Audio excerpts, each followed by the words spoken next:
Arigato, Jin-sama. Oh, I could desu. Konnichiwa, Ben.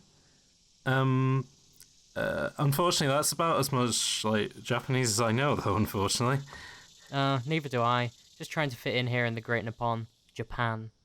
Ah, yes, the Big Apple, Japan. Sure. Anyways, by the way, are you looking forward to our next job opportunity and actually making some money this episode? Yeah, I really like the sound of Yazuka Industries. Oh, same. An honest, inspiring business name. Oh, speaking of which, here we are now. Hello, welcome to Yazuka Industries. How may I help you today? Hello, I'm Ben, and this is James. We're here for a job. Your English is very good. Are you actually... We've been expecting the two of you. Here, have a seat and place these bags over your heads. Someone will be with you shortly. Okay. That's quite weird, but... Hey, I suppose they do business differently in the Windy City. That said, can't really see a lot of people here. Especially now that I got a bag on my head. Oh, I think someone's chaperoning us now. Oh, that's nice of them. You'd expect a big business like this to be a bit more lively. I mean, in fairness, we have got bags on our heads. So, oh, that's weird. Do you hear that? Yeah, maybe they're doing some work outside. Oh, I see. Where are we? How did we get here?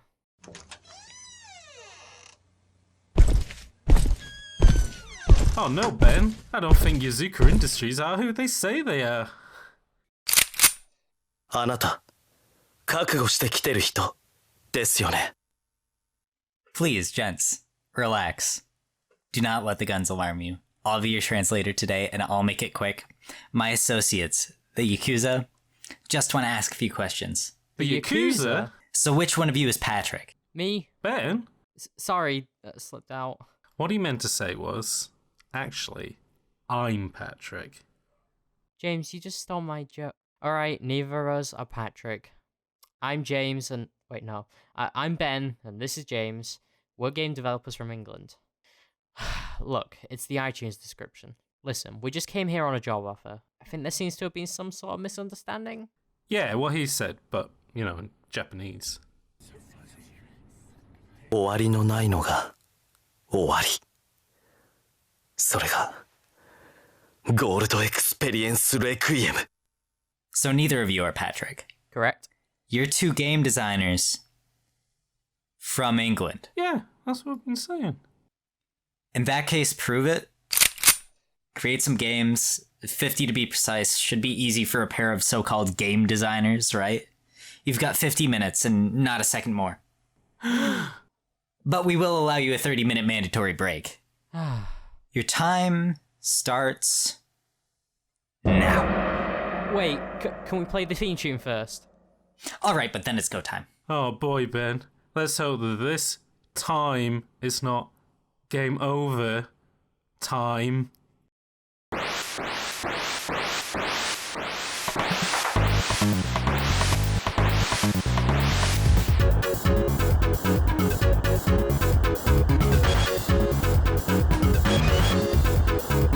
Okay, JRPG where each party member plays an instrument and like they attack you by playing music. So like rather than using like weapons and stuff, they're using like instruments.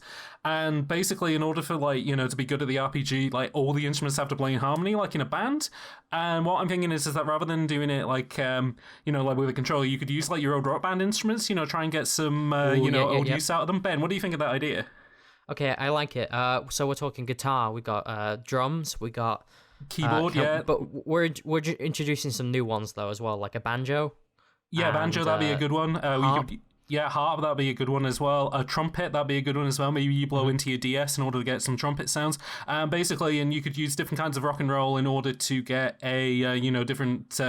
Like if you do heavy metal, then that's a heavy attack. If you do pop, then that's a poppy attack. Okay, I think it could be a good idea. I think that could come to all consoles, and I think it'd appeal to everybody. And I'll call it rock and roll play. Okay, so you know that new fitness game coming out called Ring Fit Adventure? Yeah. So like we need to get people off the sofas and into the running places. Got you. Yeah. Okay, so VR but it simulates the entire real world, but it's fantasy. Yeah. So now you see the landmarks. You go to the Eiffel Tower and you see the Eiffel Tower, but it's a big monster, and you have to run underneath it and it dies.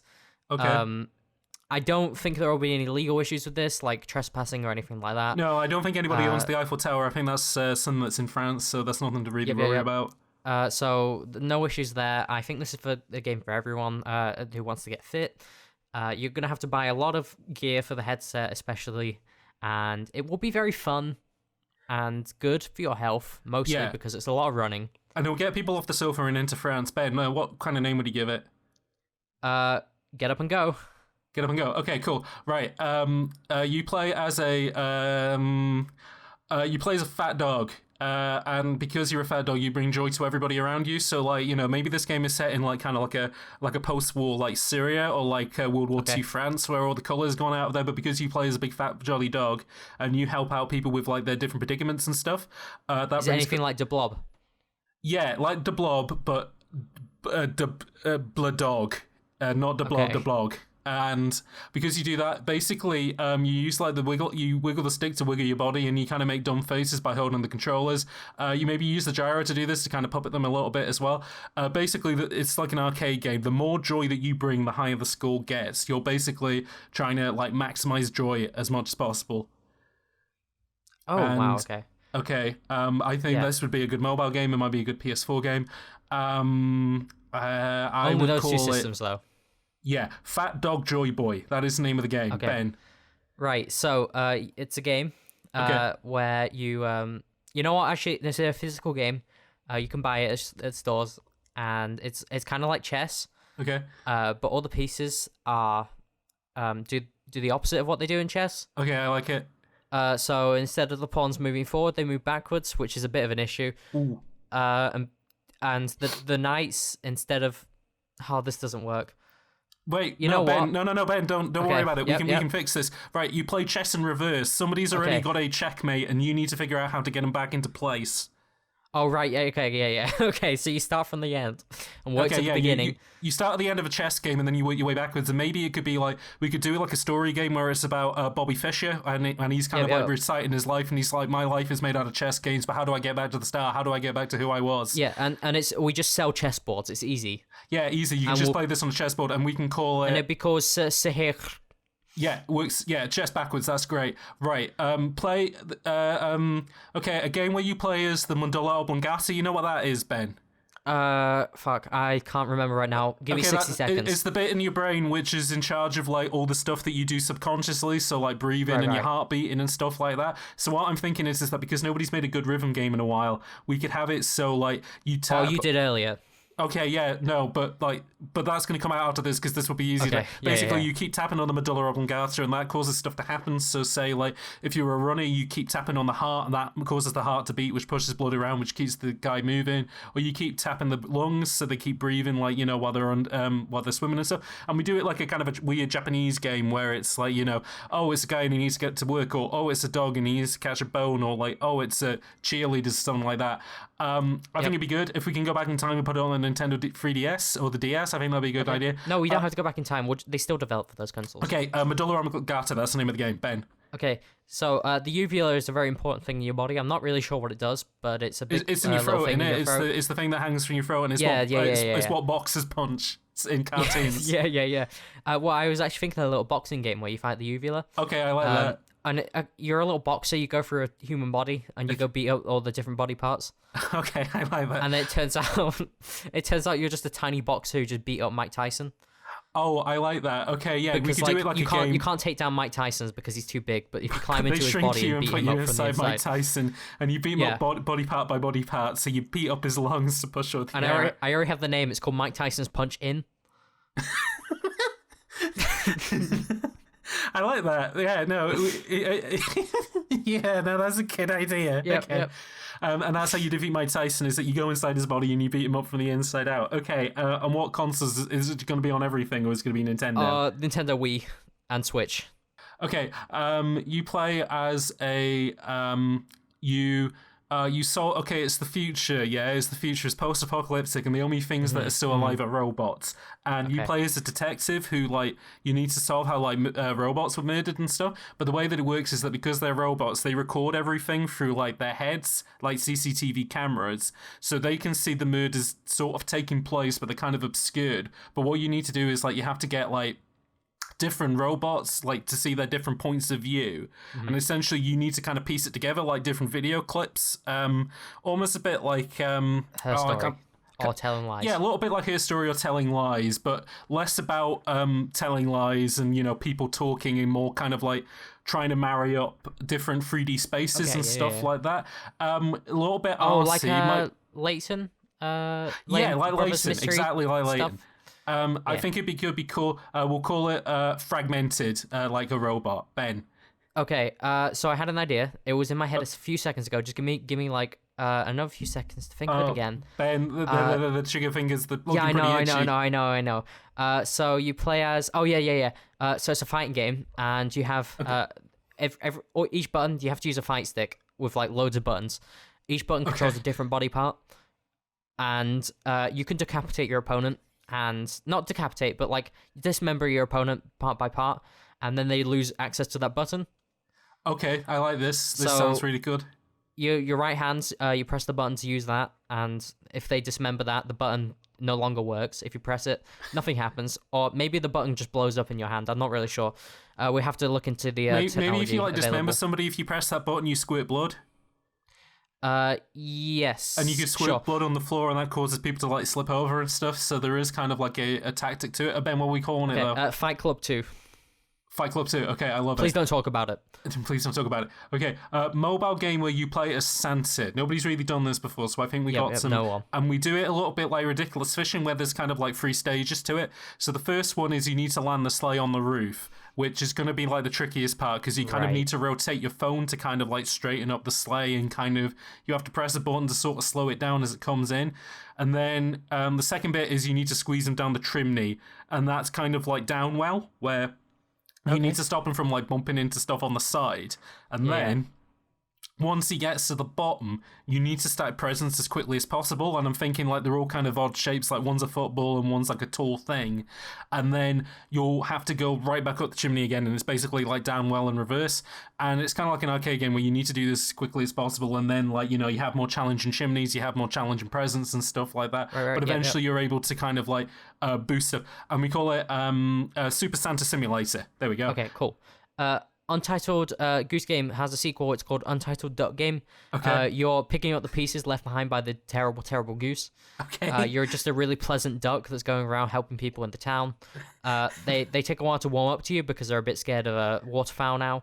Yeah. And you kind of just have to go around making bonds with people. It's part RPG, part adventure game, part visual novel. Good at. You have to connect with the people. You get to date one of them depending on which route you go for. I have an idea. I don't know if you'll like it or not, but you know how in MGS2 where you think you're playing as Solid Snake, but actually you're playing as Raiden? Okay. What if at the beginning of the game you see this big white bird and you assume that it's the goose, but then it comes out and it's a swan? Right, okay. And we call it Untitled Swan Game. Okay, sure. The ugly duckling becomes a swan at the end. Yeah. We have flashbacks to you think that this goose was always beautiful, but it's actually a swan. And yeah. Okay. No, okay, Untitled Duck Game. We got it. Okay. Super Mario Odyssey, yeah. Mm-hmm. Wedding Planner DLC. So you know that Bowser had a wedding, yeah? Well, he did. Who was the person who organised that wedding? I mean, it wasn't him because he was too busy stealing stuff. It was the Broodals. Okay, you play as the Broodals then, but rather than being like an action-adventure game, it's like a spreadsheet game, like a Football Manager. So you have to kind of balance the budget for like everything in his wedding. Like, okay, have we got enough piranha plant bouquets? Have we got enough of that hot soup? Are we really going to be able to have like everybody sitting in here? Do we really need to invite the Eskimos? What have they got to do with Bowser? I mean, that's the question. Okay, and the DLC is a prequel to Mario Odyssey, and the choices you make affect the ending of the game. Yeah. Exactly. And basically, you need to kind of balance everything out. Even though Bowser's wedding does go horribly wrong because Mario turns up, you still need to make sure he has a great day anyways, Ben. Okay, so we're a Japanese game called Katamari. but like you are the Katamari, and you're a bit tired of being rolled around. So you stop rolling and decide to bounce, and it's just Katamari, but you're bouncing everywhere instead. Bouncing on stuff. You have to bounce on some certain things to get to higher things. Bounce-a-mari. Okay. Bounce-a-mari. And you have to keep bouncing higher and higher until you get to like off the earth and eventually into the sun. You bounce yourself into the sun. Oh my god! And do you die, or is it like a cartoon game and like the sun is like where your dad lives? It's kind of cartoony. The sun turns around on the other side is a half Katamari ball. Oh, nice. And you realize that is your dad, and you attach yourself to him, and it zooms out, and that's it. Credits roll. Okay, and what are we calling it?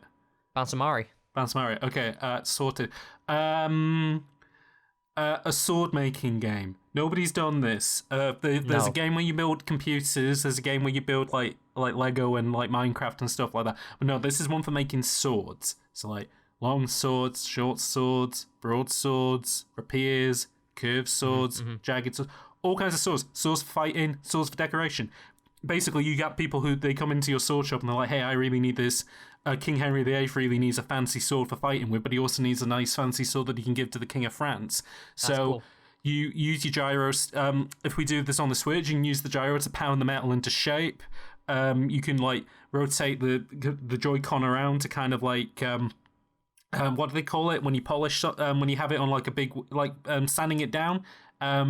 You quench it in oil as well. Like I'm imagining you do this like with the Wiimote and you put stuff in. Different metal types, different handle shapes, swords for days. We'll call it perfect. Sword Simulator. Okay, perfect. So you're a pebble. You're in a world. Okay. It's literally just a world full of rocks. Different colored rocks, different shapes of rocks, sedimentary, metamorphic, igneous. All your favorite rocks are here. All my favorite there's ones. rain. Yeah. Rain is a big problem for you as a pebble, and it's kind of like a snake.io thing. You're a pebble that goes around, rolls around, picks up I don't know what's rocks eat.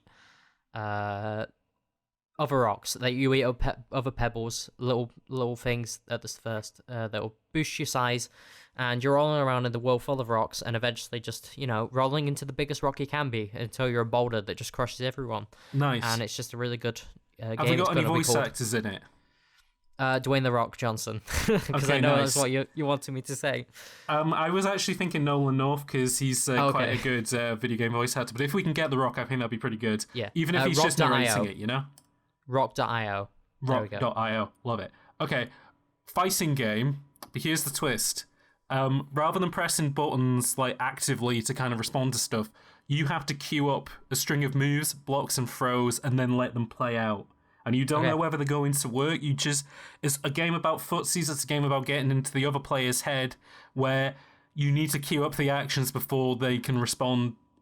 Like, basically, you're responding to actions that they may never pull, or maybe they will, and it may line up. Like, maybe you could use the AI to, like, control the positioning, or maybe this is the only thing that you could control. So even if you keep throwing out, like, throws and stuff, but you can't do anything with them, you can still move them into place. Like an RPG game where you queue up attacks, but it's a fighting game, and 2-player. I guess it could need to be multiplayer. Maybe you can both control like half the controller. There we go. And then Works be for me. player. It's called Set Fighter. Ben. Okay. So Dark Souls, everyone's favorite. We're remaking it, however, with a twist. Can't afford art assets. Okay. So we've hired a team of people who take pictures of people, and they take pictures of people and digitally insert them into the game. Okay. And they're going to take them from like every single angle, so you can have a full 3D model of a person. Okay. And they're just going to do that for every single thing in the game. Okay. I don't know. Even for like plants and barrels and stuff. Yes. Okay. And that's going to be the big game. And yeah, that's it. It's just Dark Souls, but but with paper FMV. cutouts of people. All right, I like it. A little bit like Doom, where it's like they've only got like they're all clay models and they're only from certain angles. And what do we call it though? It's just Dark Souls. Okay, Dark Souls again. Right. In this game, right, you play as a sausage dog, where the left stick controls the front and the right stick controls the back. Oh, that's good. And you basically use this to like kind of solve puzzles and stuff. So like if you want to move up to elevation and stuff, you use it to wrap yourself around a pole, and you kind of need to do like sort of a corkscrew motion to get yourself up it, like in Snake Pass. Like moving platform.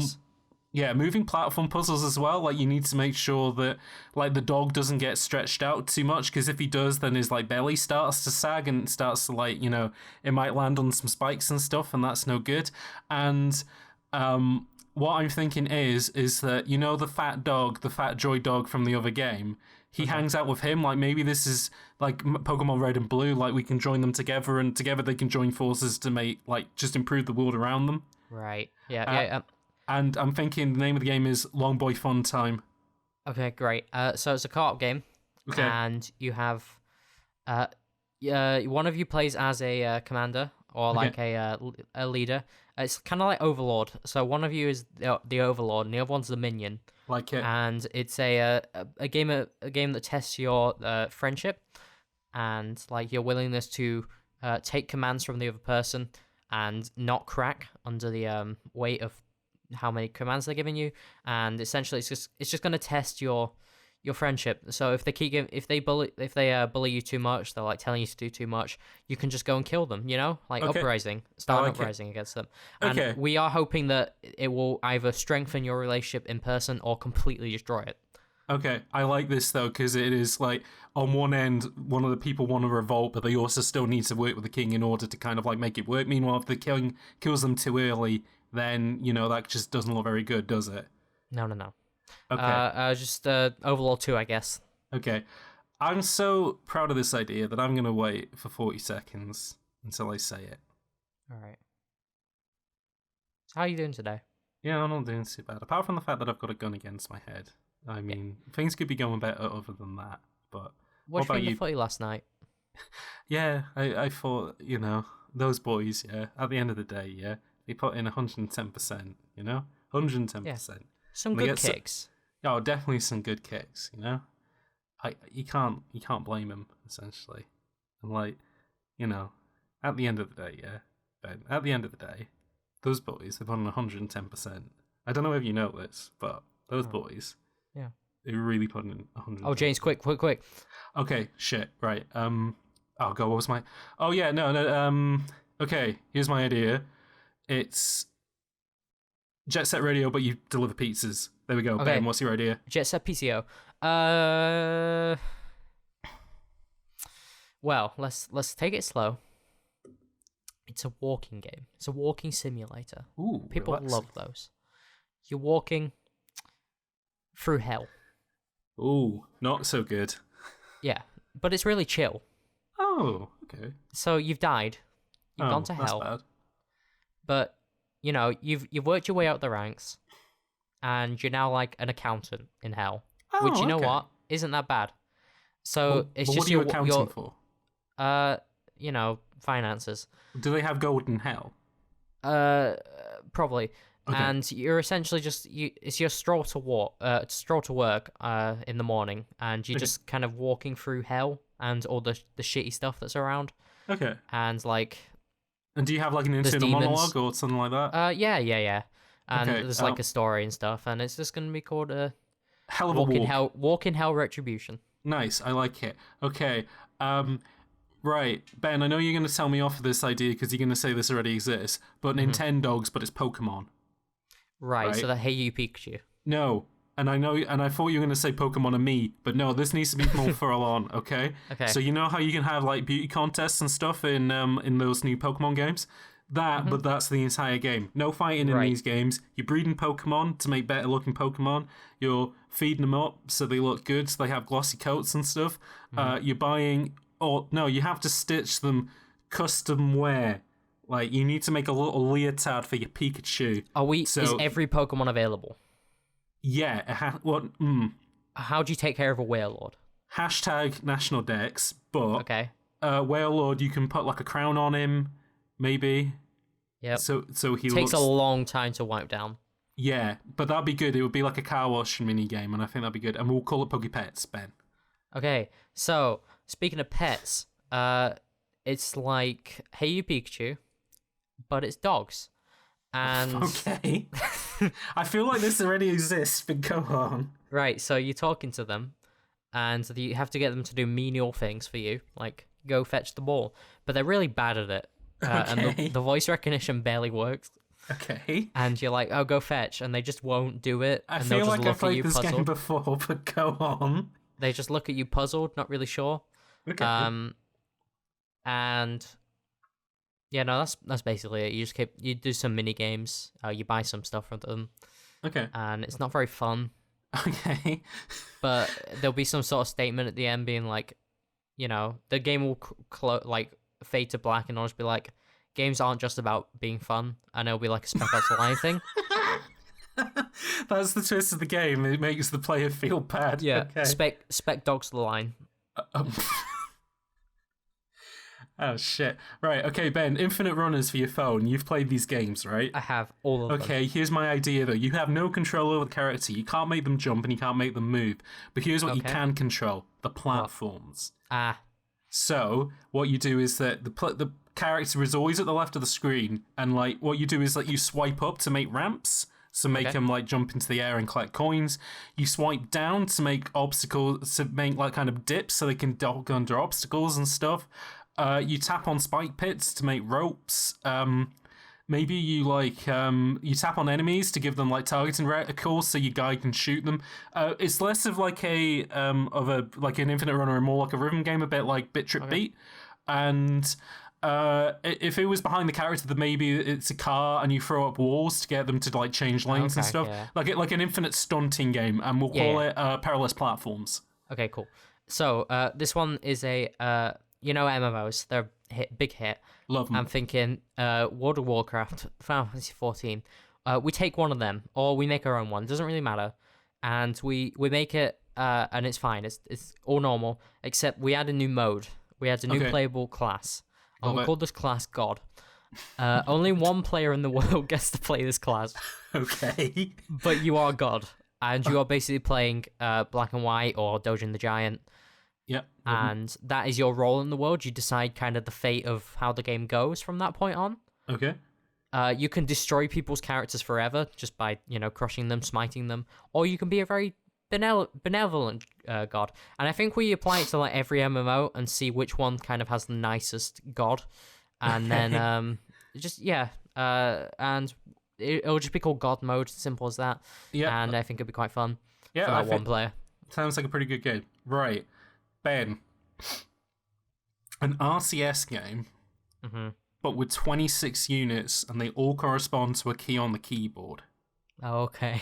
So you use the mouse to kind of move them around, but then if you want them to do a single action, you have to press the relevant key on the key. And you know which ones they are, because they've all got helmets on that have got letters on it. So if you press K, then K is going to do something. If you press L, L is going to do something. And say, like, they all kind of follow under some simple groups. So, like, with soldiers, they either, like, swipe a sword or they shoot. Medics, they kind of fart out healing clouds. Supports, they fart out ammo.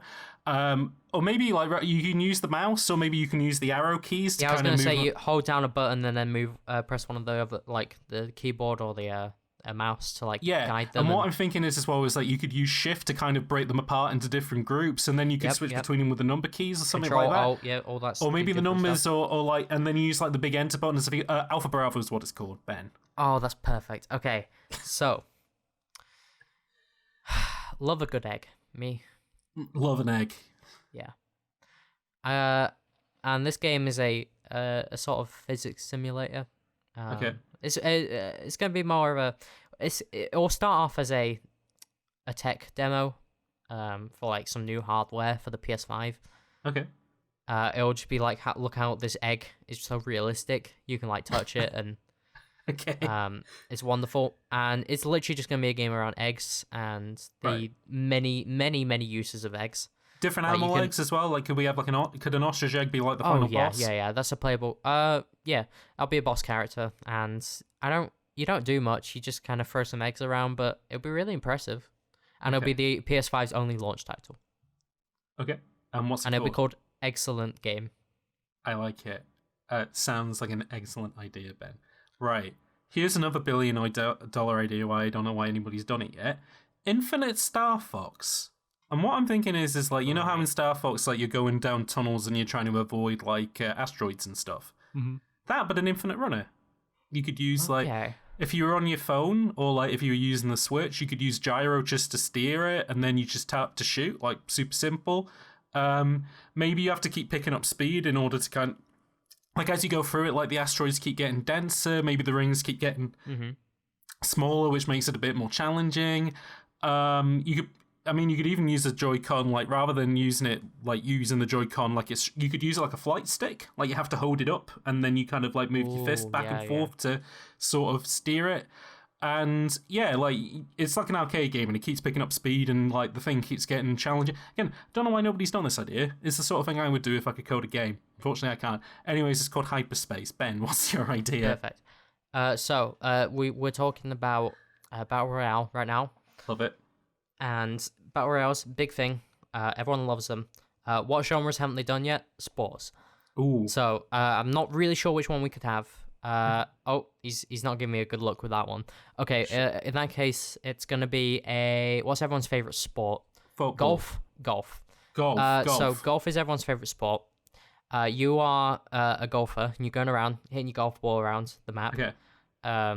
And you have to be there'll be like holes on your opponents.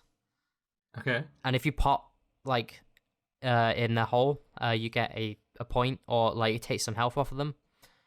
And that's it. You're just kind of golfing around the map, hitting them. Maybe like there's some secrets hidden where you can like golf your ball. But when does it become a battle royale? You pick up different clubs and stuff, but you're killing your opponents by hitting balls into them. Okay, there's 100 other golf. And what do we call it? Yeah. Golf. Golf. Okay. Oh shit, I'm running out of time here. Okay, what's a game that Okay, serious time now, Ben. Right. A touching coming-of-age queer drama where a young adult returns home after dropping out of art college.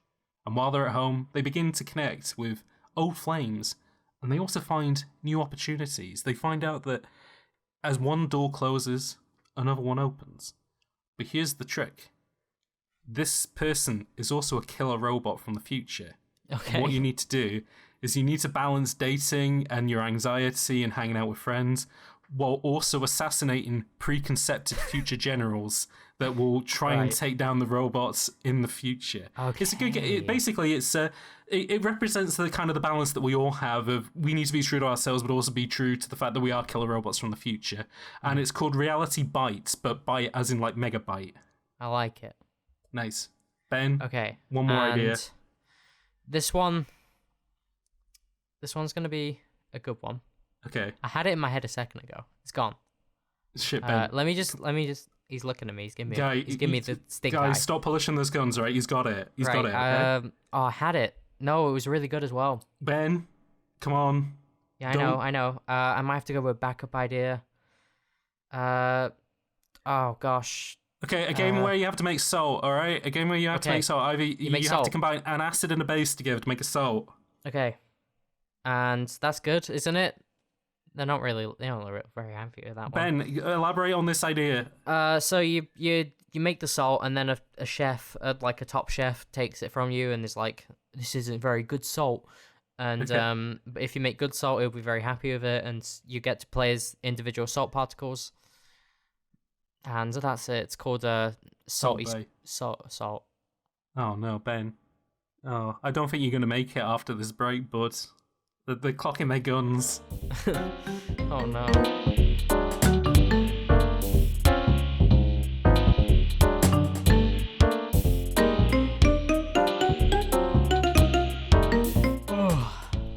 Man, this has been relaxing. This has been a relaxing episode of Game Over Time so far. Yeah. Oh, hey guys! Welcome to this week's Sake break.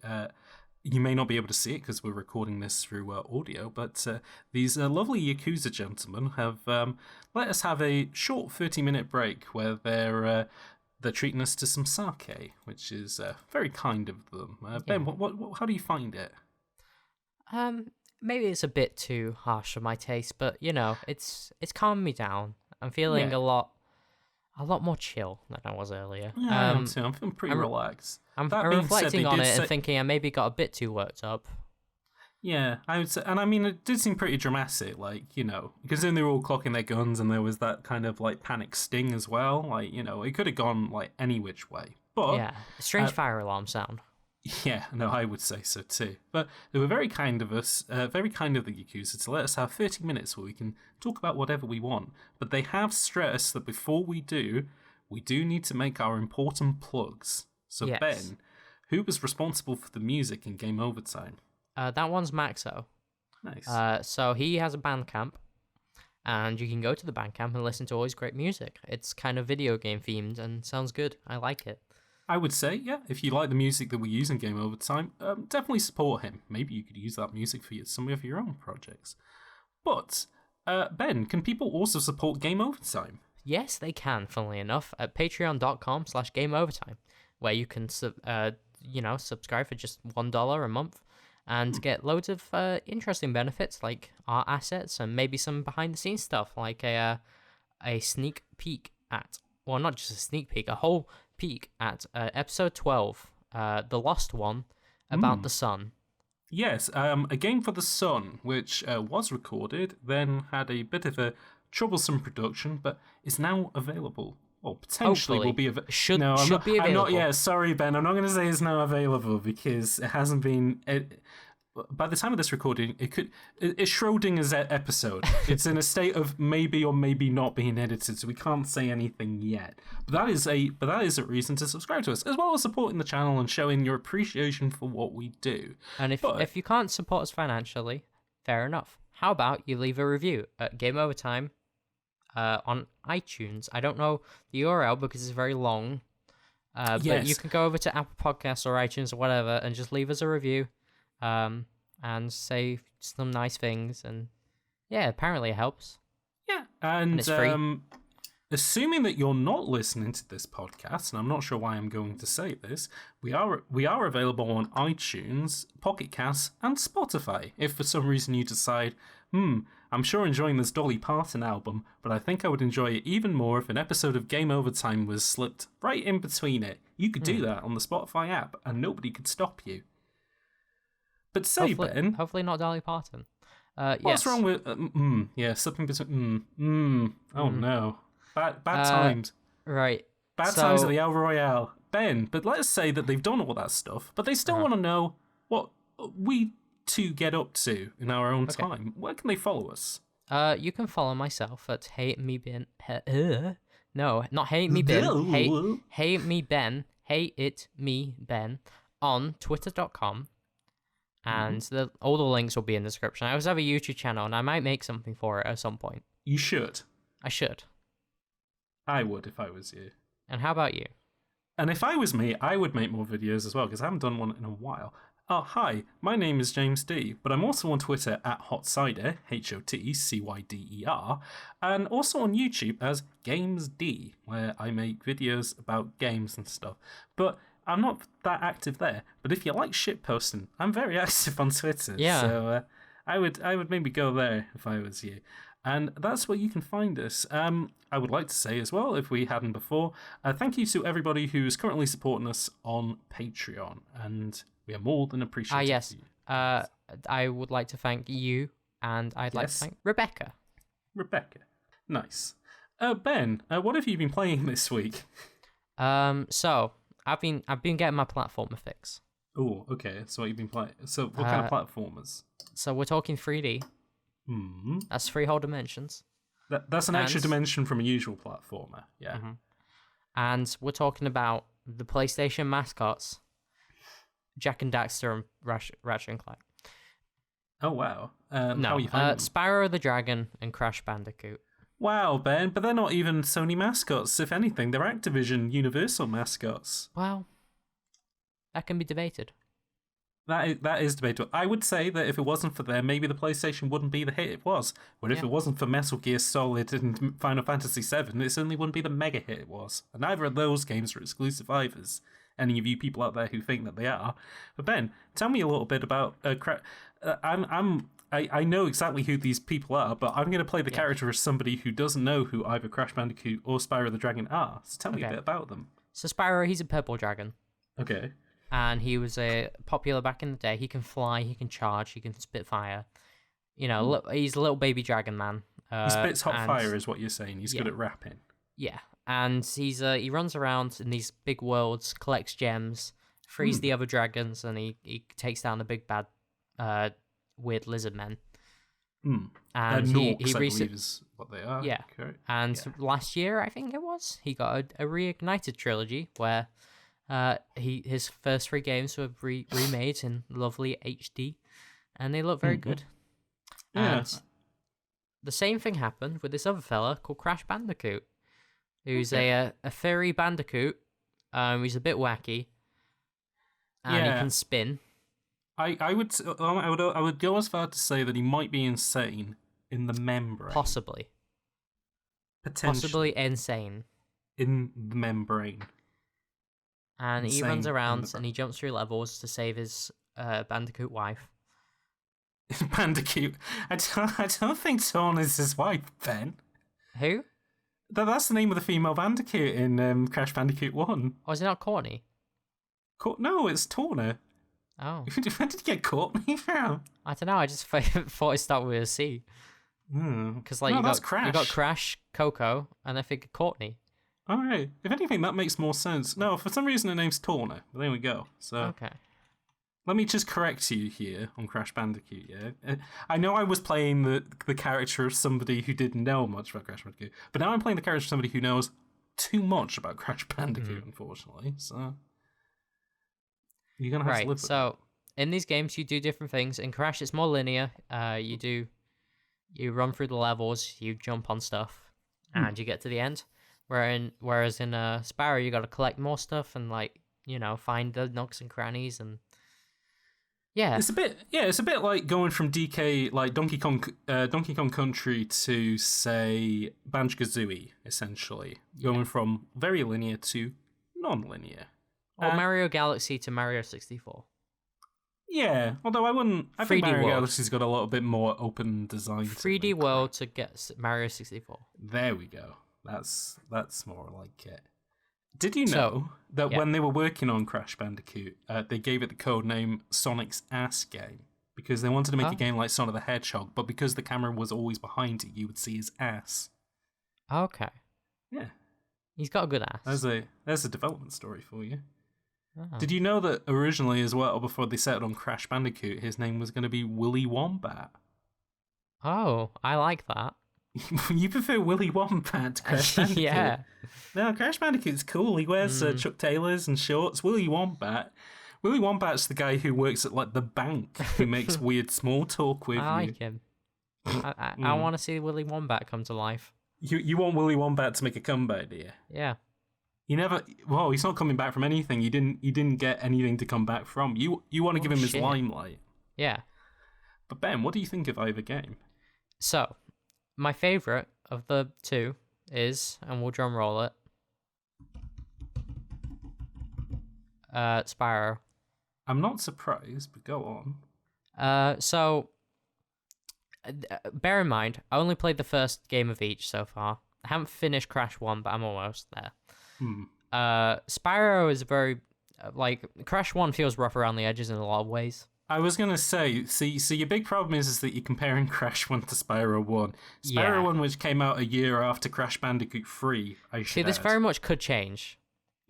Yeah, once you get to the other two Crash Bandicoot games, I think you'll warm up to Having said that, there's a lot more to the other Spyro games, from what I've heard. Yeah, but not in a good way, from what I remember. Because Spyro 3, they kind of, they hit the idea pit, and it's like, what if we added the skateboarding minigame? From the consensus I've gotten, Spyro 2 seems to be the fan favourite, whereas Crash 3 tends to be the fan favourite. Which is weird, because I would say that Crash Bandicoot 2 is probably, because it kind of splits the difference between the... 3's a bit too gimmicky for me, is my issue with Crash 3. While I think Crash 2's got, the best levels out of either game, because they're not as brutal as the first game, yet they're not as, full of nonsense like the third game. See, that's the thing. I was expecting brutal levels in Spyro 1, and I don't. No, feel like Spyro I've was gotten never it. that brutal of a franchise. Spyro is quite easy going, but Crash Everyone is called like it the Dark Soul. Well, not Spyro. I meant Crash. No, sorry, Crash. Yeah, they famously Games Radar did call it the Dark Souls of its day. But I'm not feeling it. I haven't. Maybe I'm not trying to flex here, but I genuinely haven't found the game very hard at all. But you have. But I imagine you found it annoying. Oh yeah. I mean, I posted a clip on Twitter where I was trying to get I'm doing platinum on every level. Pure platinum. Yeah, and I got a clip where the fire hits me, but it doesn't really. Have you seen this clip? I have seen this clip, and yeah, it does look pretty bullshit. Yeah, I got hit about. It wasn't really close even, but No. yeah, no. Some of the hitboxes are a bit wonky. Stuff just happens sometimes, and I kind of look at it and think, why? But otherwise, like, other than those little annoyances, it hasn't really bothered me too much. It just hasn't. It's been pretty chill, I guess. I've just Yeah, like I I said, don't I know. think 2's easier going than the first game, and 3's not easy going again, but like it starts off quite easy going, but then it gets like really brutal like towards the end. Yeah. But yeah, in the first game, like they're definitely finding their feet, and I think it's weird, like in trying to recreate 1, they try and do it warts and all, even though it has got some weird physics to it, because I think it might be Unity or it might be Unreal Engine 4. I don't know what they built these remakes in, but it doesn't feel quite right. I was gonna say bad. there's something weird about Crash that I don't feel as much with Spyro. Spyro Yeah. feels a bit more polished as a remake. And than I would Crash say does. as well, on the thing that it's more of a non-linear game and it's less about platforming, it's sort of, you can kind of get away with it versus something like Crash where it may need a little bit more precision to it. Yeah. At least in the first, and then keep in mind, the first game was designed around using a digital pad. Meanwhile, on the second and the third game, at this point, the DualShock came out, and so they were like, "Oh, if you want to use sticks, go ahead." Well, I have been using the D-pad in for the most Okay. part. All right. I tend to, because a lot of it's 2D. Like a lot of you are just going through pretty much 2D levels. The fucking the depth perception in a lot of stuff is a bit bullshit. Like there have been jumps in that the temple level that I was like, I swear I made that, or I overshot And it. at and least just I will cheer you up a little bit as well, Ben. Is that you are having box problems in the first game as well. Box Yeah. problems. They're not. That's a thing of the past in the second and the third game. pisses me off. The game's telling me, oh, you missed these boxes, so I replay the level thinking, where'd I miss them? Go through the whole thing. you I haven't don't missed- see them. Google Because Google it. you need to unlock colored gems in order Yeah. to get them. That's Yeah. the trick. Meanwhile, Why? in the second game, they don't do that trick. They only do that trick a few times, and it's quite easy to get colored gems, so it's not that Yeah, bad. but I know it just kind of annoyed me. And it's just don't- like, I don't know. It's fine. It's a good game. I'm enjoying it, but Good. I don't know. It's not leaving much of an impression. A lot of the levels are kind of repetitive. Like you go through the same theming a couple times each. Like I said, things get better in second Yeah, and third for this. I definitely feel that. I'm more looking forward to playing those games. Yeah. I'm essentially gonna do Spyro 1, Crash 1, Spyro 2, Crash 2, and that until I get to all of them. See, the funny thing is that when I played them, because I kind of knew what the right order was, I did Crash 2, then Crash 1, and then Crash 3. Because you need one as that sandwich filling between two decent pieces of bread.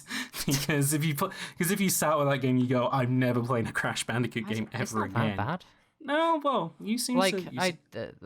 at the bridge level that everyone seems to hate, unless there's a second one. Is there a second level? There's a bridge couple level? of bridges. Oh, okay. Maybe I haven't got to the one everyone hates. No, Then I never don't think mind. you have got. I was gonna gonna say because I went through it and I was like, oh, that wasn't hard.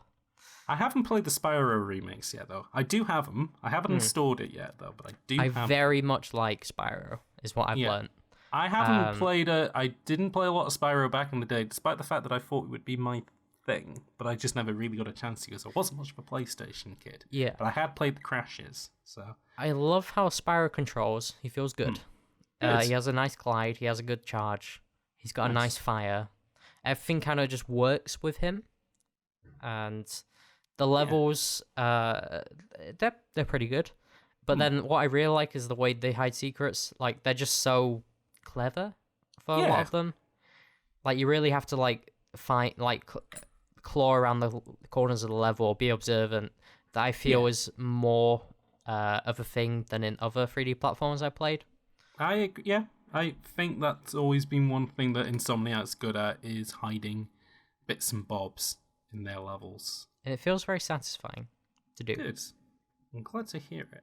And if anybody from Sony out there is listening and saying, hey, these remakes of our platforming games seem to be doing pretty well, if you want to remake Ape Escape, I might buy one of your consoles to play that game, because Ape Escape 1 is tip-top. Ape Escape, yes, please, that'd be good. Please do. What else is there? Jak and Daxter or Ratchet and Clank? No, we don't need... If anything, they're too up-to-date anyways. We don't need I those. guess so. They still make, what's it called, games, don't they? Ratchet and Clank, so what's the point? Well, the most recent one was a remake, wasn't it? Yeah, that's right. It was a remake of the first game where they kind for of some tweaked reason a little bit to put movie cutscenes into. Yeah, because it's based on the movie, Yeah. which I think is based on the first game, anyways. Which is odd. What have I been playing though? Is the real question. That's what people want to know. What have you been playing? I don't know where to start, really. I guess we could segue from talking about platforming games and say, hey, Ben, you've played a game that you've gone from a linear game to a open world game. Meanwhile, I played a game that went from an open world game into a linear game. And that game is Yooka-Laylee and the Impossible Lair. Oh, yeah. Ben, do you want to talk about Yooka-Laylee and the Impossible Lair? I'll get my thoughts out of the way as someone who hasn't played it. But you have played games which, not to use a pun or anything, may be aping another franchise. Yeah, Yooka-Laylee may be aping another video game called Donkey Kong Country Tropical Freeze. And Donkey Kong Country Returns, which came out before Tropical Freeze. Yeah. So my impressions of Yooka-Laylee, and this is purely off of how it looks and sounds more than anything else, because I haven't played it, and I'm sure it's fun. I do not like how the game looks very much. Okay.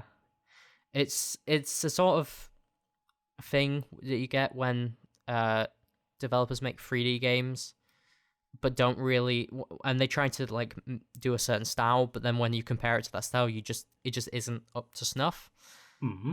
And that's kind of the thing I get with Yooka-Laylee when I look at it. I'm like, it just doesn't look. The animations aren't as nice. The environments aren't as nice, and the enemy designs are kind of. Well, Ben. Yeah. Go on. If you had anything more to say. And music seems alright. I like the overworld though. I like the overworld a lot. But yeah, no, it just, for me, it seems like a very much a budget budget Tropical Freeze. Well, Ben, I love Yooka-Laylee and the Impossible Lair. I thought you'd say that. Because I wasn't a big fan of Tropical Freeze. I will say this. Which I do find odd. Yeah, I find it odd as well. Okay, so here's two things. One, not a massive fan of Tropical Freeze because I find it too frustrating to play. And I don't really there wasn't enough going for it where I kind of wanted to stick with it. Even though everybody was like, oh, you got to play, it's the best game ever made. And like, I'm playing it. I'm not really seeing it. Like, it looks okay. Like, it looks good for a Wii U game. That's the thing. Like, but other than that, it's Tropical Freeze looks great. But on top of that, I hated the original Yooka-Laylee because Okay, I'll give the backstory that everybody else does. When I was 8 years old in 1998, I loved Banjo-Kazooie. It was my favourite game. Oh boy, I can't wait for them to make more games like Banjo-Kazooie. This is the only games that I want. But guess what, Ben? I went back and replayed Banjo-Kazooie a few years ago and was like, oh boy, these games do not hold up. They are not good. Kazooie does. At least the fortune with Kazooie is that because the levels are small enough and tight enough, they actually have quite nice objective design to them, and the pathing isn't too bad. The main problem that I have with games like Banjo-Tooie, or to a greater extent Donkey Kong 64, is that the issue that I have with these games is that they're covered in padding. And what I mean by this is that they will have really kind of simple challenges in them in order to get collectibles. Like, essentially, like the most simple challenge in them is push a button. But what they'll do in order to make this more complex is that you can only push a button as a certain character with a certain item in a certain time of day, like whatever. Like they will add layers of artificial obfuscation in front of it to make it seem like it's a challenge. And some people like that because they go, oh, it's like going on an adventure, and oh, I need to bring my hat with me and stuff like that. I always thought that stuff sucked. And like Donkey Kong 64 is probably the worst offender of it. Oh, no, 100%. And when they made the original Ukulele, they doubled down on that because they said, oh, this is what people like. Let's make a game like this. And so, like, you get to the first level where it's this giant, empty Mayan, fucking sandbox where there's, like, barely anything to do. And then when you do find stuff, it just kind of feels rubbish. It's like carnival game stuff. Yeah. And the biggest issue with the game is that the levels are way too big and everything's way too spread apart. And then you come out of the levels and they say, hey, do you want to spend in-game currency to make the levels even bigger? And it's like, no, I do not. Not really. I'm alright. This is rubbish. So, going in, I shouldn't like Ukulele and the Fossil Ballet, but I saw some clips of it and I saw some videos and I said, there's something about this and I don't know what it is, but it's kind of tickled me under the chin and I'll give it a go. And, Ben, you were very right to say that it is a budget Tropical Freeze, because where that game is 50 quid to buy new from Smith's Toys, I got Ukulele and the Impossible Life for 20 quid from CD Keys. That's cdkeys.com for all your gaming needs. Winky, winky.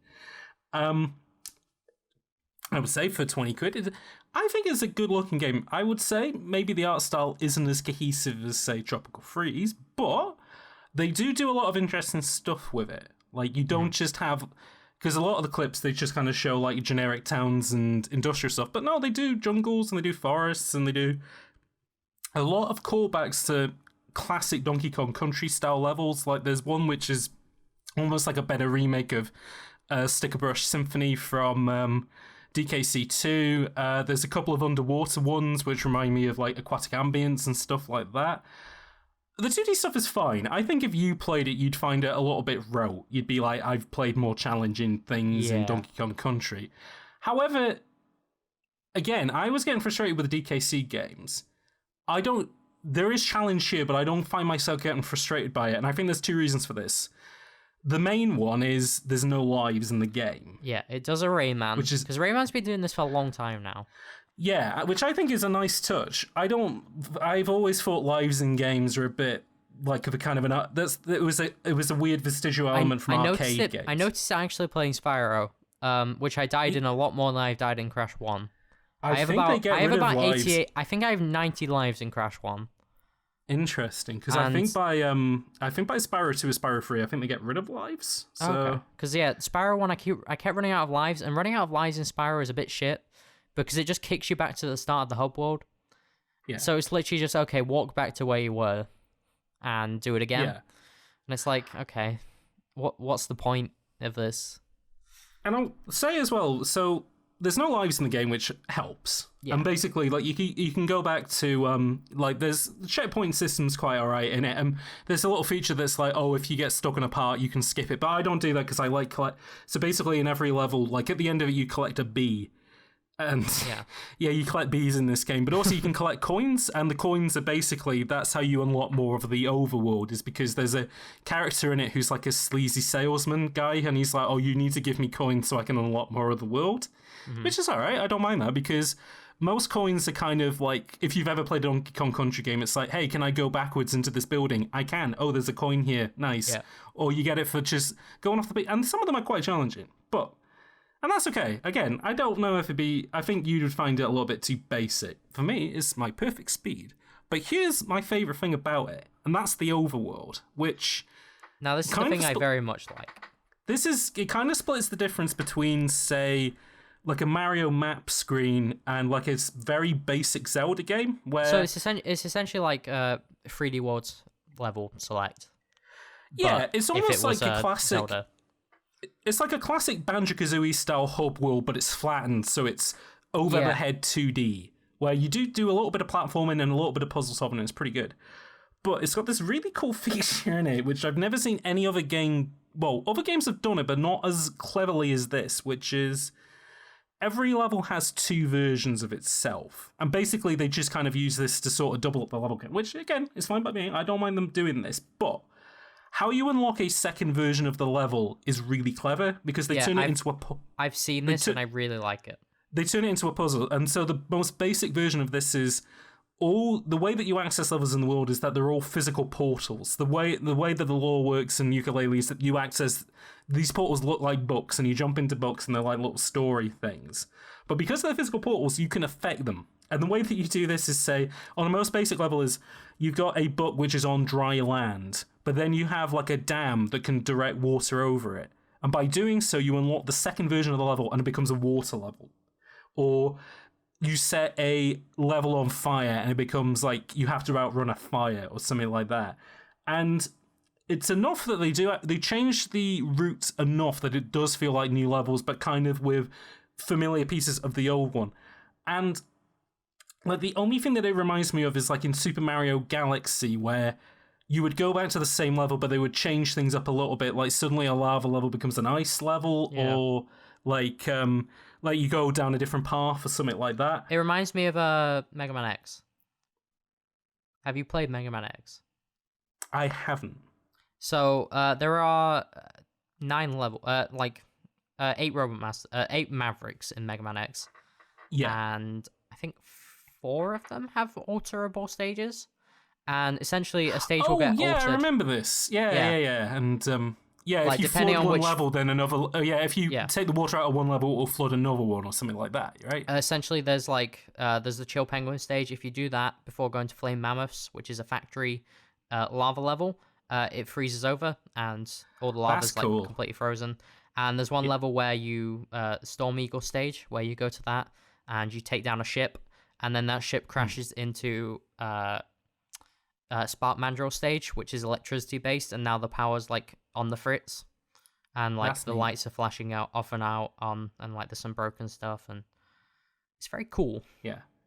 Yeah, and I like it in this because I've always really liked hub worlds in games. Like, I would always say that my favorite part of like Banjo-Kazooie or Banjo-Tooie is always the hub world, because I kind of like this idea of a sort of a little world which these little worlds are part of. Yeah. And I like kind of going between. But the fact that I can actually affect them through like...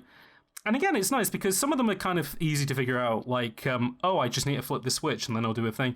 But some of them do have a bit of a challenge to kind of figuring out, okay, how do I unlock the thing that's going to change the level? Yeah. And it's nice. It's like some of it's kind of block puzzles, some of it's kind of like very simple projectile carnival game stuff, which again, I don't mind doing that in an overworld. It's when that's like what you're doing in game, which is kind of the issue. But it's neat. And again, like, I've never seen another game do this, and I would like it if they did another Yooka-Laylee, I wouldn't mind another one like this, where they kind of build up more, like, if they made the overworld more of like an actual 3D hub game, where you do all that sort of stuff, and then still kind of have these 2D levels as your... And it's nice because you kind of have you can have the heat of doing all these platforming levels, but then if you want to do some basic puzzle solving and kind of relax a little bit, that's what the overworld's for. Yeah.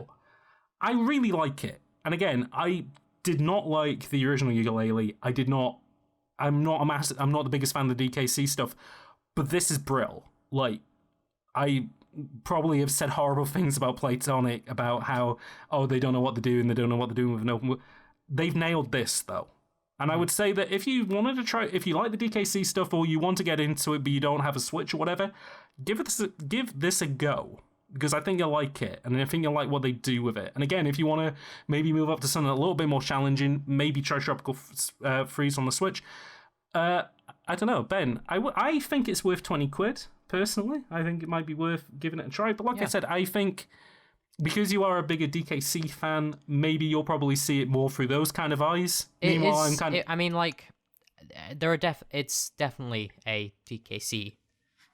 Yes, and again, and the budget thing kind of comes from the fact that, like, this is a project that they did for Team 17. Yeah. They probably didn't have the money that they had from the Kickstarter.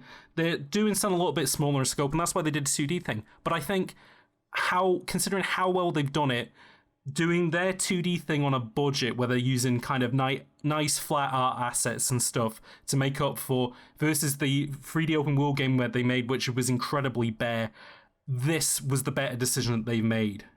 Yeah. No, I'm impressed that they've managed to. Good. And I will also say as well, OST probably one of the best soundtracks that I've heard this year. I was gonna say I'm not. A lot usually... of the early stuff is a bit like whatever, but that's the stuff I've heard. Some of the level compositions are spot on, especially if you like DKC stuff, because they got Dave Wise back for some of the things. I don't think they've got back the what's the other guy that did the Banjo-Kazooie soundtrack, Grant Kirkhope. I think they got him to do some other stuff, and then they had another guy in to kind of. He did ukulele. And the coolest thing about it is that when you have these level transformation things, they will take the original song and they will find a way to kind of play with it, and they do it in a really neat way. I don't want to spoil too much. If you're out there, give it a go. And at some point, I will probably beat the impossible lair part of it, which is what you're collecting the bees for, is to do this final level. Not a massive fan of that aspect of it, but I'm enjoying everything else, so that's pretty good. Anyways, Yakuza guys, they're popping their guns at us again, so we better get back to coming up with some ideas.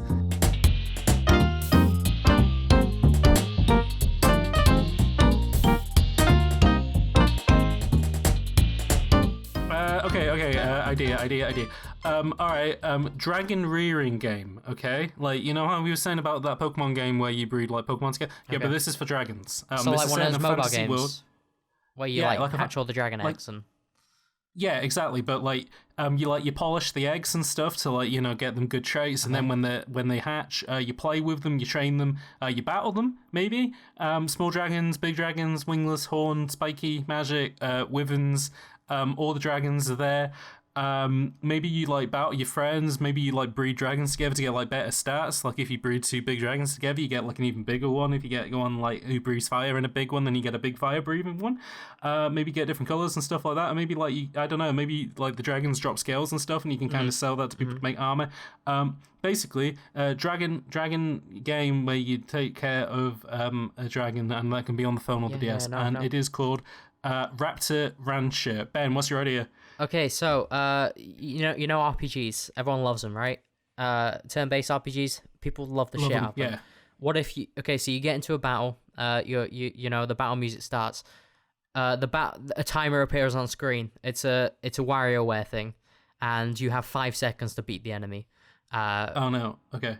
You have 5 seconds to either dodge its attack or make a counter attack or select a move, and the battles go quick. If you do not react quick enough, you will just lose health and get a status effect, and that'll be a bit shit.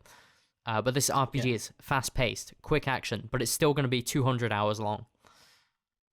Okay. Okay. What's it called? I don't know. It's going to be called Mega Micro RPG or something. I don't know. Mega Micro Adventure. You guys with guns, have you got any thoughts? No. Okay. All right. They're pointing the guns back at us, Ben. Okay. Okay, but that seems like a pretty good idea. What else? Okay. Mini Gear Solid. A 8-bit demake of MGS. How do you guys like that? Oh, yeah. No, they did for that was on the Game Boy Color. Wasn't it? Oh no. Okay. No. Okay. A stealth game inspired by MGS, but you play as the Snake from the game Snake on the phone. Right, yeah. So you're constantly moving, and you're always eating rations that keep making you bigger, but the rooms have the layout from Metal Gear Solid with the square walls and stuff, and you always have enemies that are patrolling around as quickly as you move. So basically you need to keep looping around so they don't see your tail and stuff, because otherwise they'll try and shoot you and make you smaller. So it's a point-based game. Yeah. But you still do Metal Gear stuff like getting key cards and solving puzzles and whatever, and beating all the bosses, which are kind of different Snake variations. Metal Gear Solid Snake Eater. There we go. Oh, perfect. Ben, what's your idea? Okay, so Monster Hunter, love it.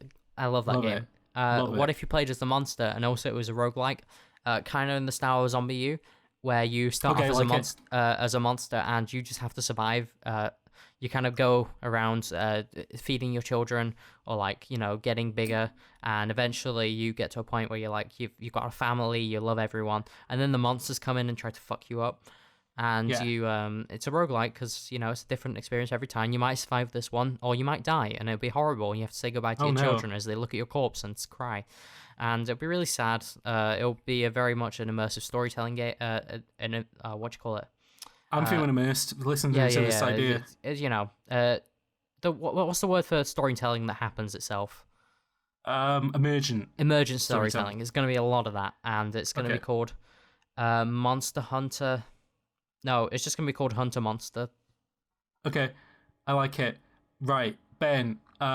Space tennis. Okay, here's my idea. Like regular tennis, but in the middle of the court, there's heavenly bodies that have gravitational pull. So when you're hitting the ball back and forth, they keep like the gravity of these planets causes the ball to go off in different angles, but it will still come like to the other side of the court. So while you're playing tennis, you're not only watching the guy who's like serving it back to you, but you're also looking at these heavenly bodies that are moving back and forth that are going to mess around with the gravity of the thing.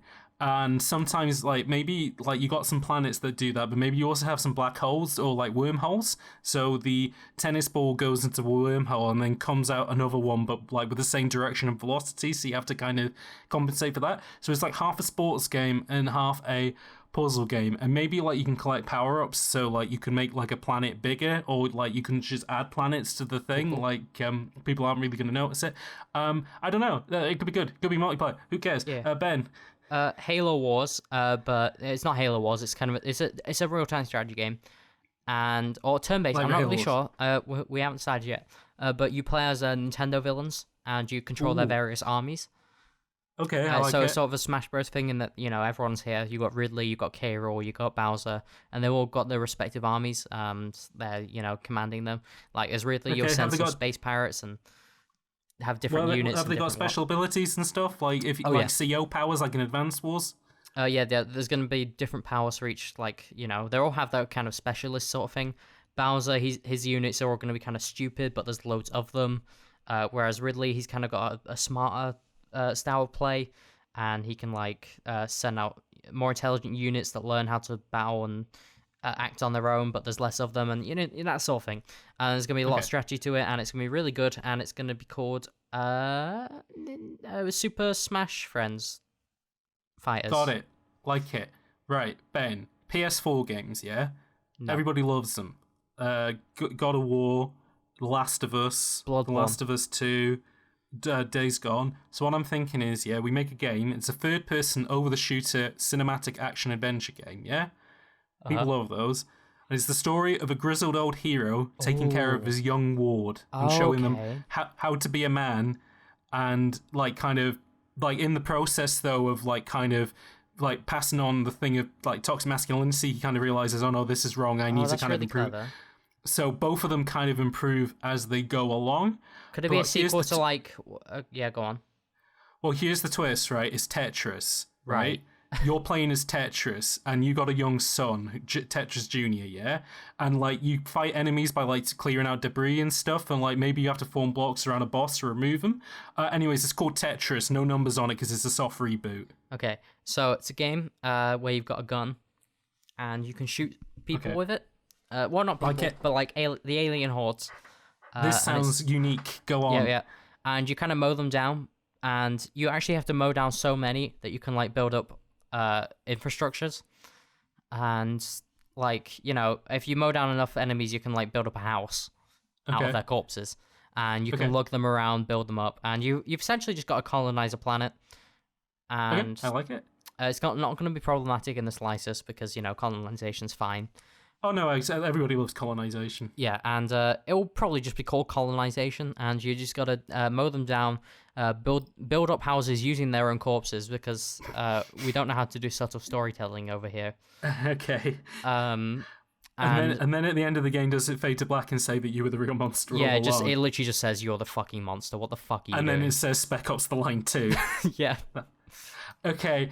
A basketball game, but the ball keeps getting smaller as the time goes on. No. So it makes the ball harder to dribble and to keep hold of, and eventually the ball gets to the size. It'll be like NBA Jam, it'll be side on, but the ball will eventually get to the size of a pixel and disappear. And then when that happens, obviously the game ends. But so in order to keep the ball bigger, you need to keep collecting power-ups to keep it normal size. But if you collect too many power-ups, the ball becomes too big. Right. And so, because it's too big, like, you can't dribble it. Well, the biggest problem is that it becomes too big to put through the hoop. Is everyone just sitting around waiting for the ball to get smaller at that point? No, you still have to play it like, you're like pushing it around like a Zorb ball then, but you Okay. can't dribble it, which means that you can't dunk it, and it's too big to dunk as well. So, and yeah, if you let it shrink and it was in your possession, then you lose points. Anyways, the name of the game is Dinky Dunks. Ben. Great. Okay, so it's kind of like your game. I've just been inspired by you. Okay, so like it's a it. basketball game, and there's a normal game of basketball going on, but if you zoom in real far, there's actually a smaller game of basketball. What, on top of the basketball? No, on the ground, and they are okay. terrified because these giants are running Okay. around playing basketball on top of them, and you have to play a game of basketball on a really big court. Like it's fucking massive because for them, it's like the size of 10 courts, and you have to watch out for the giant ball and the giant people running around. While also playing your game of basketball. Yeah, but you can also like use them, like Shadow of the Colossus style. You can climb up them and dunk off them.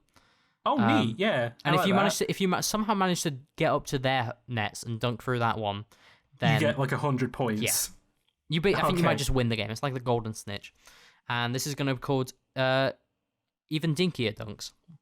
Like it. Hold on, Ben. I'm gonna chat to these guys.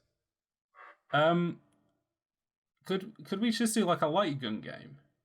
Because like nobody really makes like. Can we do it like for the iPhone or the Switch? Like anything with a touchscreen and a gyro. Is that an idea? Oh, I need a okay. You're a cop. You're RoboCop. You're a robot cop, and it's like Die Hard. Like it's skyscrapers, and like you're a robot cop, but badder robots have taken over the skyscraper, and like there's some big robot tanks. Like they're like big. Yeah, and like you go through, and it's got like different floors, and like it's like an arcade game, and you tap the screen to shoot them, or you use the gyro to shoot. I'd like call it Maximum Overdrive or something, or Steel Justice. Yeah, Steel Justice. Okay. Okay. There we go, Ben. Back to you. Did they like it? I think so. Okay. So how about a Yakuza? Oh. No, sorry. They don't seem keen on that idea. Okay, wait, no, I'll keep going. A Yakuza game. So not the series Yakuza. This Okay. is just about the Yakuza. And they're really good people. Okay. Yeah. And they go around like helping the environment. What if it was like Yakuza, but they're yaks? Okay. Oh, they like, that bold one over there, he's smiling. Look at him, he's got a baby smile at that idea. I was Yeah. thinking like it's the gameplay of the Yakuza series, but you're just going around like instead of punching people, you're like punching environment like trash, little cans into recycling bags. Oh, okay, that works. You're And- helping out the community. Yeah. All right, and what do we call it? Yakuza, the real Yakuza experience. Oh, like the real Ghostbusters. Okay. Ben, you like Metroid Prime, right? 100%. Okay, Metroid Prime photography game. Oh, okay. You go to space. You go down onto these planets in your little spaceship, and you go up and you take some pictures of some cheeky aliens who live on these planets. Yeah, and you study the you're like when Charles Darwin went to the Galapagos Islands to study like turtles and stuff and like the birds that lived there. So like you have to kind of watch their daily routines and see like how they eat and how they communicate. And you got to write like entries for like it's like that Obra Dinn game where you have to work out how these people died.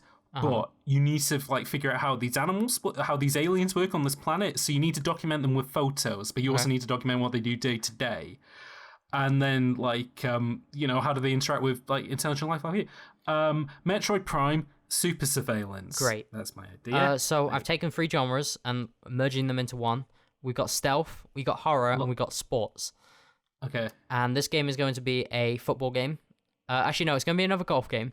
You're golfing, while also having to be stealthy because there's a golf monster roaming around, and it's also horrifying because he's like Cthulhu, and you gotta play around a golf in this like indoor golf area, without being seen, and he'll come around, he'll see your ball and he'll kick it into like a different place, and you'll be like shit, So then you have to like crawl into a little crawl space to hit the ball, and it'd be really awkward.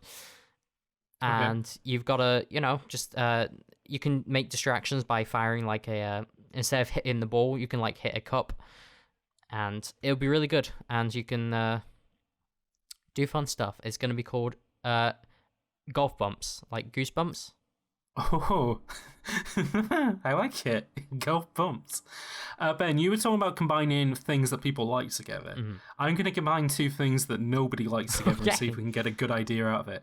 So, first things first, it's an indie RPG inspired by Earthbound, set in a quirky American suburb. Nobody's seen this before. And you play as a slacker who turns out to be the chosen one who needs to save the world. Even though he doesn't want to, he wants to completely turn his back on this and say, yo, man, I just want to read comic books and play video games all day, because he's like the player at home, yeah? But here's the twist. All the combat is pinball. That thing that people really like in video games. Okay. Physics-driven pinball games. And you can only attack these enemies if you get a really good score on the pinball table. Maybe some bosses are on. Maybe your character is a pinball, or maybe he turns into a pinball, like Super Mario Pinball. Oh, that's I good. don't know. We'll call it Steel Ball Run. There we go. Right. Sorted. Got it in one. Ben, what's your idea? You know isekai animes, right? Yeah. Yeah, so that you get a normal person, he goes into a fantasy world. Kind of Yeah. like what you were talking about. However, this isn't an isekai. This is a I don't know what you call it, a nisekai, like a non-isekai. This is a fantasy person who's come into the real world. Ooh. And it's an RPG. Okay. And you're while your normal approach to battles is killing people, you go up to them and like you get into an RPG fight with some thugs, you kill them. Whereas when you level up, your new moves become negotiation moves. Okay. Whereas you like stop fighting as much and like learn to negotiate and live in the real world. Like one of your moves is going to be accounting, where you get to... You're like a guy with a giant sword, but eventually you unlock like a business suit and a tie, and that's stuff like the final that. class you're going to eventually become. Yeah, you become a CEO. That's the final. You become the final boss. It's going to be called CEO RPG. Love it. Yeah, I'm in trouble. Dark Souls, Star Wars. Is that a thing that people would like? I mean, what if you like? Okay, so like you're set on a single sandy planet, but you don't Okay. know where to go because there's no map or whatever. yeah, no, don't have. And any of everything those. looks like sand because it's Star Wars. Mm-hmm. If you go one way, you're gonna get like blown up by droids. Okay. Another way's got a poison bog where like a Jedi lives, but Bit you need shit. to go. You need to do rare drop farming in order to get like out of the bog ghosts in order to see like the secret platforms and stuff. There's one lightsaber in the entire game, and you need to donate the bosses in a particular order, and you need to donate all your midichlorians to some guy in order to get it. I could easily see this selling 15 to 20 Yeah. million copies, though. Okay. So a game where those games where it's like it's a boss rush sort of thing. Yeah. Like, Fury, Titan Souls, that one about the Colossuses or whatever it is. Titan Colossuses. Yeah. So that, but like instead of bosses in the big ones, it's like your real life boss. And it's just a boss rush where you have to talk. You get fired from your job and you have to go to another one and deal with that Okay. boss for a week. All right. I like it. And you just do that like 8 times, and they're all different bosses. One is wearing a pink suit, and one's wearing like an orange suit. One of them's a woman because you got to meet that quota. Oh yeah, of course. You hit it. Yeah, and it's gonna be called Who's the Boss Now? Okay, one last idea for me then. Guys, Yakuza in the room, you can help me pick between this, okay? 3D character platforming action game, yeah? Like Banjo-Kazooie or something like that. But here's your choice between what the main mechanics are going to be. It's either going to be you use magnetism to solve all the puzzles. So, like, you grab sheet metal to protect yourself, you hang from heavy metal walls, you post between positive and negative in order to, like, start generators and stuff, maybe? Like, be an idea. Or football. You use a football to solve all your puzzles. Maybe all the boss fights are like football games, one aside.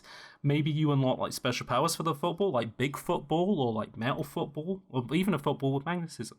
I don't know, which idea do you prefer, football or magnetism? I don't know anymore. You don't know anymore. Okay. Always football it is. Okay. Either home goal or kickoff. That's what we'll call it then. Yeah. Ben, one more idea. Please. This Just needs one to be a more. winner, so they'll let us go. Okay, why don't we just, like, remake Link to the Past? Oh. They seem to be putting their guns away. Ben, keep going. I think we might be onto a winning. Okay. How do they remake it? For the Switch, it's gonna have no motion controls because people hate those. It's gonna be just like the Link to the Past. Pixel perfect. Everything's gonna be the exact same. You can move in 8 directions. Actually, no, you can move omnidirectional using the joysticks, and they're gonna add new content, new dungeons that people are actually gonna really like. And what kind of graphics has it got, Ben? What does it? How does the it best look? graphics. It looks like Link's Awakening, but better, like bigger, And what about the more soundtrack? Did epic. they change the soundtrack at all? It's orchestrated, fully orchestrated. It's gonna be incredible. Fully orchestrated. Oh my god, Ben, we're getting a standing ovation here. People go. The Cannes Golden Lion? They've given us this? That's not even a Game Award. That's a film award. Oh, it's all right. Ben, I'll take it. We've done it. We've solved video games. We're free. They're putting their guns away. Ben, we're free. So we can go? 一度でいいことを二度言わなけりゃいけないってのはそいつが頭が悪いってことだからです。 Well done, boys. I guess neither of you really are Patrick then. Yeah, like we said. Can we go now? 奇妙な友情すら感じるよ。 Thank you for your hard work today. Oh my, it's Yakuza video game creator Toshinori Nagoshi. Ben, actually, I think you mean to say that's Super Monkey Ball creator Toshinori Nagoshi. どんな苦しみにも耐えます。どんな試練も克服します。 That's right. All of this? Just a fun little exercise for you. You see, we're actually working on the next Yakuza and already ran out of minigame ideas. So... Wait, so what about all that stuff about Patrick and the bags over our heads? And the 30-minute break between for Saki. And being locked in a room with armed guards? Well, you're not locked in. You could have gotten up at any moment. Can I finish what I was translating first? Nah, let's get out of here, James. I'm not interested in your zero-escape social experiment excuse for doing this. Whoa, hold on. Are we actually getting paid for this? They built the room around us? Wow, Ben. I guess they really do things differently overseas. And we didn't even get to the bit about their old boss and his ties to Patrick and the Yakuza? Wait, who am I translating for?